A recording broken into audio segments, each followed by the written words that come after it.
Hello dear viewers, I'm Elena. I constantly do something for the decoration of the house.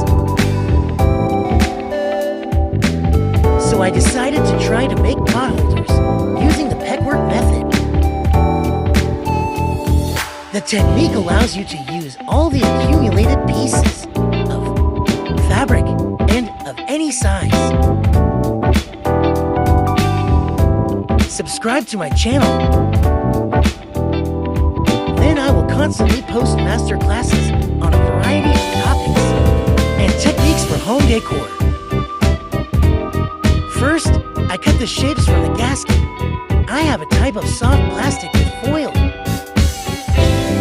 Since it is thin, I cut it in 2 layers with a diameter of 17 centimeters.